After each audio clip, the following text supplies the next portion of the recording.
Magandang araw, sambayan ng Pilipino. Magandang araw mga kababayan. Kasama niyo po ngayon si Ka Eric sa isa na namang episode ng ating Balita at Talakayan. Ayan, ayusin ko lang ang ating stand. Ayan, medyo okay na siya. Mga kababayan, pag-usapan po natin ngayon sa araw na ito, itong panibagong pagbubunyag na ginawa po ni Senate President Alan Peter Cayetano. We would like to reiterate, i-emphasize natin ito mga kababayan, that it takes 13 senators to vote for a Senate President. Kaya po, Senate President pa rin si Senator Alan Peter Cayetano. It also takes 13 senators to vote for the Senate pro tempore. Ibig sabihin po, ito yung deputy ng Senate President. And si Senator Loren Legarda pa rin po ang Senate President pro tempore. At ang dalawa pang opisyal na sinasabi na dapat ini-elect sa plenaryo ng Senado na mayroong quorum at majority ay ang Senate Secretary at ang Senate Sergeant at Arms. Ayun. So, lahat ng ito po ay nilagpasan at sinakmal ng grupo nila Sherwin Gatchalian, nila Tito Soto, Ping Lacson at ng tinatawag na senador ng 12 Judas ng mga senador ni Marcos Jr. So, wala silang quorum. Yes, that's non-debatable already. Sapagkat hindi mo kailangan maging constitutional expert. Very basic po ang nakalagay sa saligang batas that the officers of each houses ng Kongreso shall be elected by the majority of each houses. Ibig sabihin po, dahil bicameral tayo, it means House of Representatives saka Senate.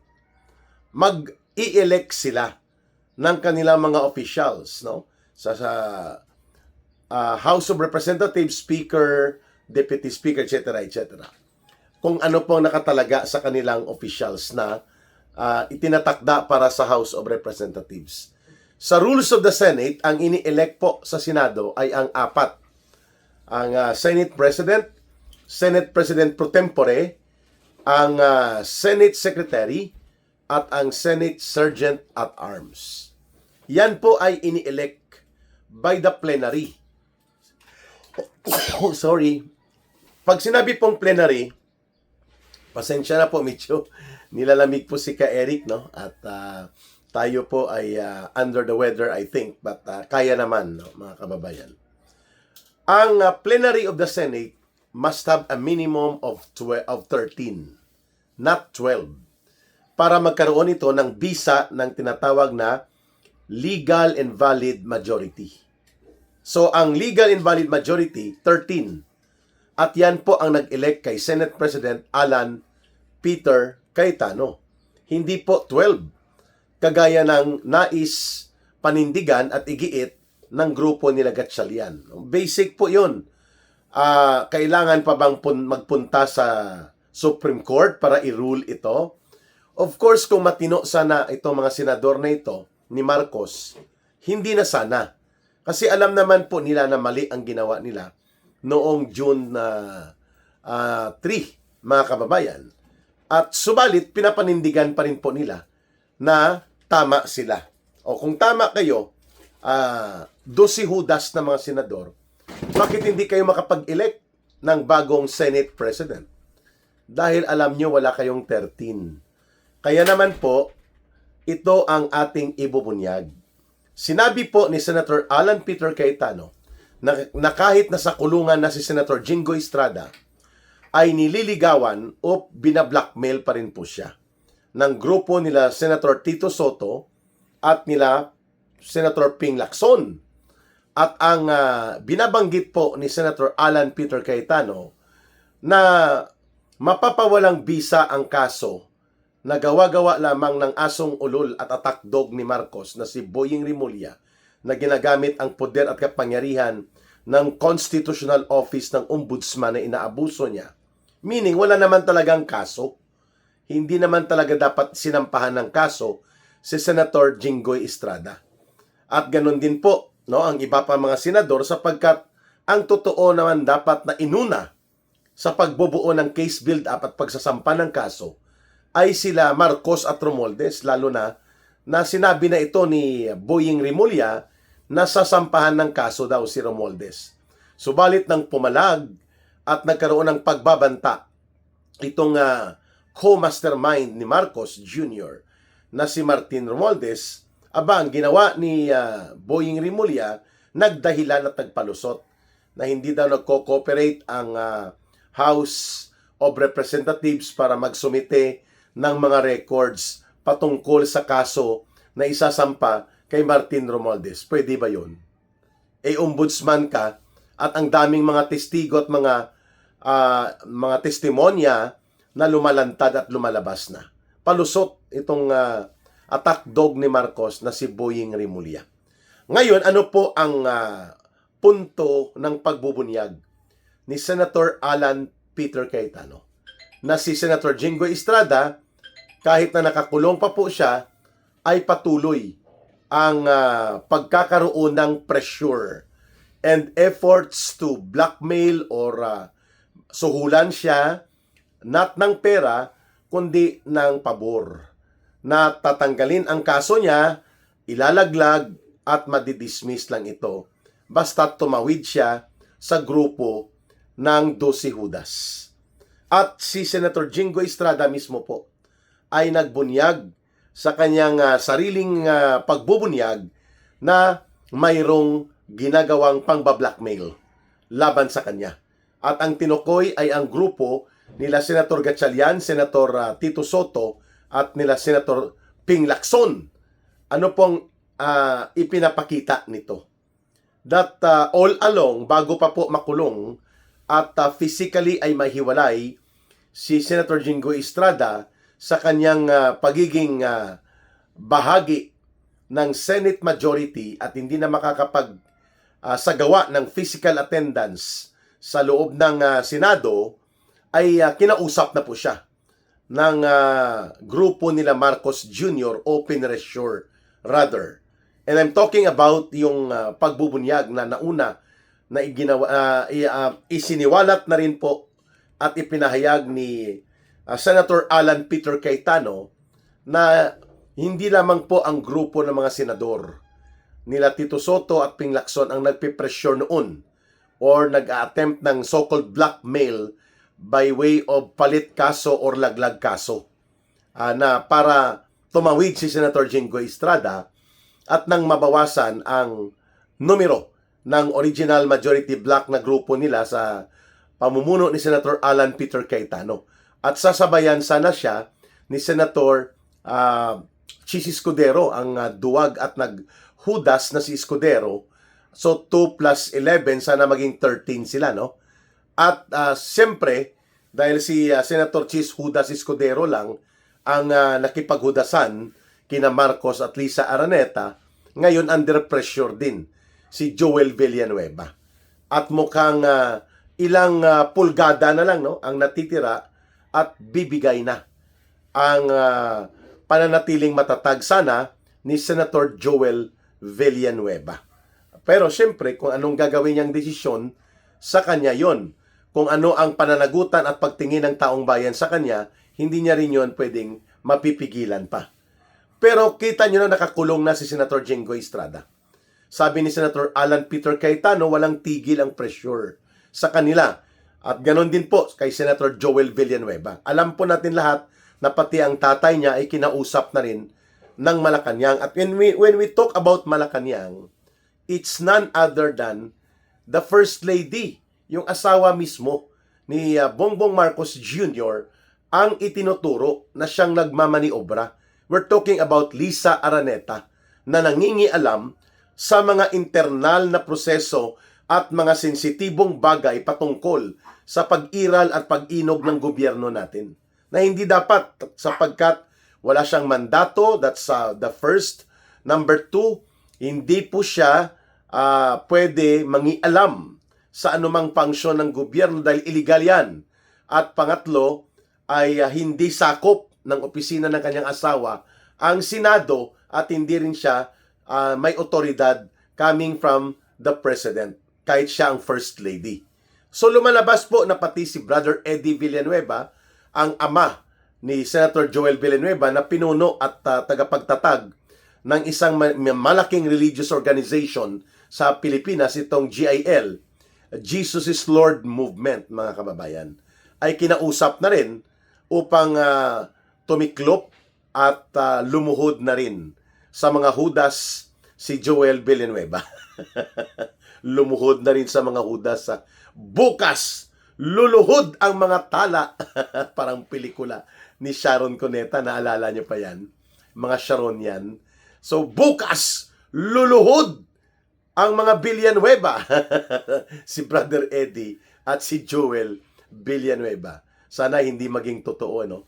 But going back dito sa kay Senator Jinggoy Estrada, ang ibinanggit sa pahayag na inilabas ni Senator Alan Peter Cayetano na may mga ebidensya si Senator Jinggoy Estrada. Ano po ba kaya ito? Ito ba ay ang mga kopya ng CCTV? Ito ba ay recordings? Ano ba? Sino bang bumisita? Binisita ba siya sa kulungan ng Quezon City District Jail kung saan siya pansamantalan na nakadetene o nakakulong? At ito po ay sa area ng Payatas, Quezon City. So mga kababayan, nagpapakita po ang sitwasyon ngayon na talagang desperado ang gobyerno ni Marcos at nila Romualdez na talagang wasakin, lumpuin at paralisahin ang anumang natitira pang oposisyon sa Senado. Pati po si Senator Loren Legarda, kinakausap na rin May mga liaison at mga common political connections na inilalatag na laban sa kanila para ma-pressure po sila, mga kababayan. At syempre, ang isa pa, ang magkakapatid na Villar. At para ipakita na wala nang maiiwan pa sa grupo nila Senate President Alan Peter Cayetano. Dahil in reality right now, kapag nagkaroon po ng Senate plenary session, halimbawa, magtipon-tipon ang natitirang mga senador ngayon physically, ang numero lang po nila Senator Alan Peter Cayetano ay 10. Ang numero ng mga hudas na senador ni Marcos ay 12. So pag nagkaroon po ng actual plenary voting, matatalo talaga ang 10. Kahit pa na ang presiding officer at ang nananatiling legal at lehitimo na Senate President ay si Senator Alan Peter Cayetano, but in actual numbers of voting in the plenary, 12 po ang kalaban ng mga hudas na senador ni Marcos Jr. at 10 lang po ang naninindigan ngayon. Kung mababawas pa po at tumawid at lumuhod ng tuluyan si Senator Joel Villanueva, magiging 13 na po ang grupo dito sa side nila Marcos, at ginagamit niya ito upang pagtakpan at pagtabon-tabunan ang naghuhumiyaw na krimen ng mga pandarambong, lalo na sa issue ng 1.9 trillion pesos na kinulimbat at kinurakot ng mga flood control projects, among others. Yun po talaga ang naghuhumiyaw na kagustuhan nila Marcos at ng kanyang asawa na si Lisa Araneta at nila Martin Romualdez at lahat ng mga nakinabang sa sindikato na umiral, lalo na ang paggamit sa 2023, 2024, and 2025 budget na kinurakot at ang pinakamalala, ang binulgar ni Saldico, that in 2025 alone, ang talagang na budget na hiningi at idinimanda ni Marcos mula sa kanila ni Romualdez ay ang 100 billion pesos insertions ni Marcos Jr. And that was categorical. That was deliberately revealed by Saldico. At yan ay ayaw maimbestigahan nila Marcos Jr. at ng kanyang sindikato na mga kagrupo that includes sa kanyang anak at asawa na ibubulgar ni Saldico at ng mga kasabwat nito like si Bersamin, ang maglolo, Lucas and Adrian Bersamin, dating Executive Secretary and dating Undersecretary naman ito sa Malacanang, itong si Adrian Bersamin at itong si Amina Pangandaman. Ito naman po ang Budget Secretary ni Marcos at ang kanyang DPWH na pinuno din pala ng sindikato sa DPWH sa loob ng 3 taon halos na inilagay siya doon nila Marcos at Romualdez. Itong si Bunuan, mga kababayan, at hindi ito nakukulong, nag-arti-artihan yata ito at nagsakit-sakitan na sa Camp Crame Hospital yata siya or somewhere in a government hospital. Hindi po isinama kay Senator Jingo Estrada sa kulungan sa Quezon City District Jail. But nonetheless, if totoo po ang binanggit ni Senator Jinggoy Estrada na mayroon siyang ebidensya at mga patotoo sa pagbubunyag nito, at ito nga ang inihayag ni Senator Alan Peter Cayetano, 3 bagay kaagad ang ating nakikita dito. Number 1, talagang dead serious. Totally desperate po ang gobyerno ni Marcos na ibaon sa limot at itago ng lubusan ang anumang natitira pang investigasyon, pagbubunyag, at mga pagbubulgar sa 1.9 trillion pesos na flood control scandal of the greatest corruption and plunder, na ang itinuturo at ang mataas na mga probability of evidence and witnesses, si Marcos at si Romualdez ang nagpasimuno. Ayaw nila yon na pag-usapan at ibulgar at magkaroon ng public discussion. Number 2, kung bakit nagtuloy-tuloy itong pananakot, pangbablackmail at panggigipit na mawasak ang Senate majority black dati na ngayon ay tinatawag na the Brave Senators na kalaban sa 12 Judas, at ang pagpunta kahit ang pag-pressure sa kulungan na nandun na si Senator Jingo Estrada at ang lantarang pag-pressure kay Senator Joel Villanueva, ang layunin yan maliban doon sa totally desperate at talagang decided to the level of kung kailangang pumatay, kung kailangang magbaon din ng mga senador o mga tao at personalidad, literally man or figuratively, ay gagawin ni Marcos. Hindi lamang po takot na takot ito na magkaroon ng panibagong pagsambulat at pagbuelo ang Senate Blue Ribbon Committee investigation. Ano po? Kailangan po ni Marcos pangalawa na magkaroon ng isang Senado na sunod-sunuran, na didiktahan at hindi pumapalag, para ang iba pang iskandalo at kaabusuhan na naganap sa ilalim ng kanyang gobyerno ay hindi na kailan pa mabubuksan pa hanggat kontrolado niya ang Senado sa natitirang 2 taon ng kanyang pagiging presidente kung matatapos niyang termino niya until 2028, June 30. Ibig sabihin po, kailangan hindi na maimbestigahan ang mga flood control projects na iba pa, ang mga infrastructure projects like ang notorious na farm to pocket roads. May kalsada sa guni-guni, pero may farm, walang kalsada. At ang pondo na ibulsa, farm to pocket roads. At wag nating kalimutan, sa 2026 budget, mayroon pong almost 40 billion pesos na farm to pocket roads. Sa Department of Agriculture, at si Marcos po ang nag-a-identify nito, mga kababayan, kung paano gamitin ito. Department of Agriculture ito. At pangalawa, mayroon din pong mga pork barrel siya dyan na ipinasok amounting to almost 11 billion pesos na tinatawag po na support to farmers and fisher folks in need. So gray area yan, lump sum appropriation, care of Department of Agriculture. Parang AIX, AKAP, MAIK, tupad, yes. Na kay Marcos mismo, 11 billion almost. Diyan po sa tinatawag na Department of Agriculture special project nila. So, kung itotal mo yon, mga almost kulang-kulang 45 billion pesos po ang pwedeng ikumpas na pondo ni Marcos sa 2026 budget. At wala itong nakikita na mga konkreto na plano. At ito ay appropriated, mga kababayan. So ayaw din ni Marcos yan maimbestigahan, mga kababayan. Hanggat makokontrol at nadidiktahan at natatalian niya sa liig ang mayoriya ng mga senador, hindi na mabubuksan po ang mga ito unless magkaroon ka na lamang ng privilege speech o resolution dahil ikaw ay in actual numbers minority na, hanggang doon ka na lang.